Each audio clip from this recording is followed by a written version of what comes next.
Before we get to the purpose of tonight's convention, which is to publicly announce and vote our independent slate of candidates this year, I want to recap the local issues that we're going to be running on and what we're trying to drive home this election season. In a nutshell, not surprisingly, we want smarter growth and less density going on. We want more representative and professional government, and we want economic sustainability for the residents of Norwalk. Let me explain a little bit about what that means. We need to address the density issues that are impacting our city, especially our neighborhoods and our quality of life. It's on our roads, it's in our schools, and it's on our waterfront, just to name a few. We have a lot of zoning going on, not a lot of planning. A lot of zoning, not a lot of planning. So density and how we're addressing density is going to be very, very critical, and we want to really bring those issues home to roost in terms of we have to start adapting to the increase in population, and there's things that need to be done before we even add any more. And so we think we've got to step up the management in the city.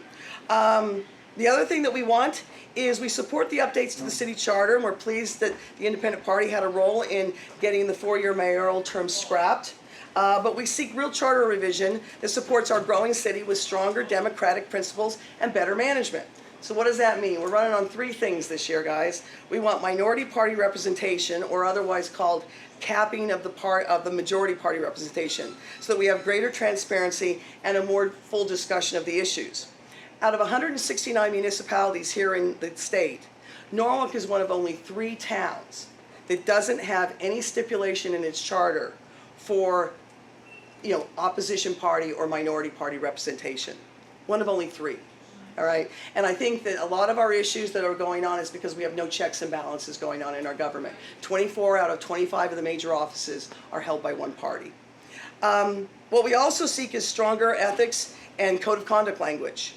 All right, there are, again, with single party rule, there's a lot of things that seem to fall through the cracks, and we would like to see stronger emphasis in terms of ethics and how that works out between what it says in the charter, what that means for the Board of Ethics Committee, and how that works with the council. It's pretty loosey-goosey right now.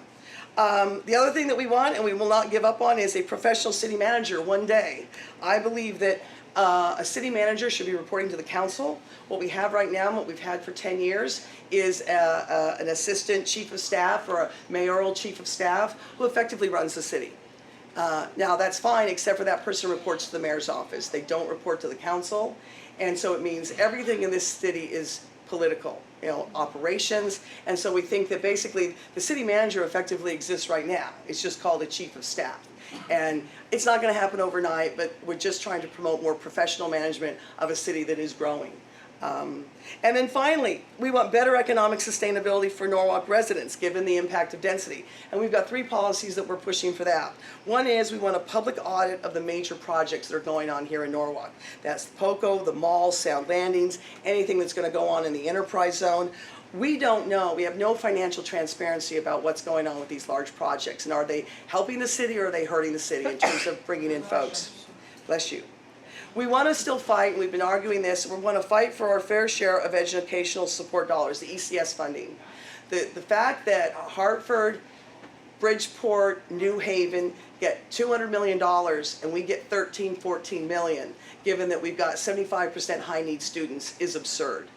And Norwalk has been silent. Norwalk politicians have been silent about the ECS. They don't think anything can be done. Well, I am of the belief that squeaky wheel gets the grease. And we do have to start making more noise, because what happens is, the school system asks for 18% increase because of our students.